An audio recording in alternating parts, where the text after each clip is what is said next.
Welcome to பாப்பா விளாக்குங்க. இன்றைக்கி வந்து தயிர்லேருந்து எப்படி மோரும் வெண்ணெயும் பிரித்து எடுக்கிறதுன்னு பார்க்கலாங்க. நம்ம மேலாப்பில் இருக்கிற தயிர்லேருந்து மேலாப்பில் எடுத்து வைக்கிற வெண்ணெய், அப்புறம் பழைய தயிர் நம்ம மோராக பண்ணி தான் சாப்பிடணுங்கிற ஒரு சூழ்நிலை அப்படியெல்லாம் இருக்கும்போது நம்ம தனியாக எடுத்து வச்சு ஃப்ரிட்ஜில் வைக்காதீங்க.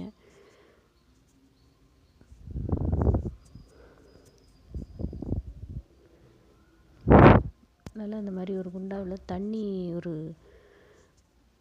கொஞ்சமாக ஒரு 1/2 லிட்டர் அளவு ஊற்றி வச்சுட்டு அதுக்குள்ளே வந்து நீங்கள் சேமித்து வச்ச அந்த வெண்ணெய், பழைய தயிர் இந்த மாதிரி பாட்டில் ஊற்றி வைங்க.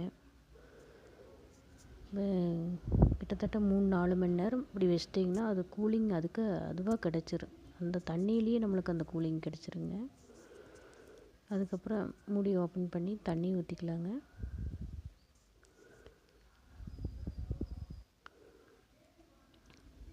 தண்ணி ஊற்றி மூடி நல்லா டைட்டாக போடணுங்க.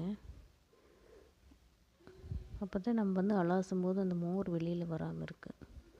டைட்டாக மூடிட்டு குலுக்கிக்கலாங்க நல்லா.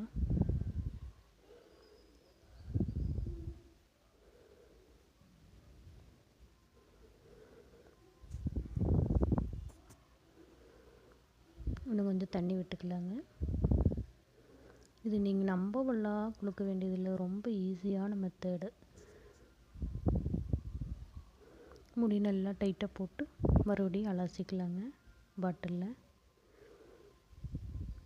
இது நான் யூஸ் பண்ணிக்கிற பிளாஸ்டிக் பாட்டில் தாங்க.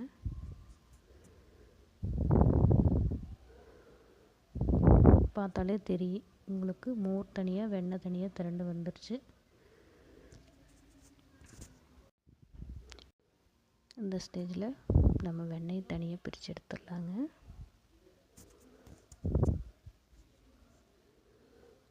வெண்ணெய் தனியாக கிடச்சிருச்சுங்க, மோர் தனியாக கிடச்சிருச்சு.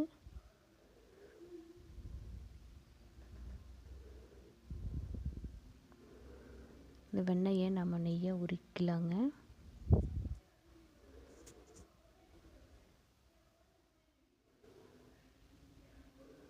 அடுப்பு பற்ற வச்சு வடைச்சட்டி வச்சாச்சுங்க. வெண்ணெய் போட்டாச்சுங்க. தினம் இந்த மாதிரி நீங்கள் வெண்ணெய் தனியாக பிரித்து எடுக்கும்போது அந்த மோர் வந்து எல்லாத்துக்குமே உடம்புக்கு ரொம்ப நல்லதுங்க. இப்போ எல்லாருமே வந்து மோர் தான் சாப்பிட சொல்கிறாங்க, தயிர் வேண்டான்னு சொல்கிறாங்க.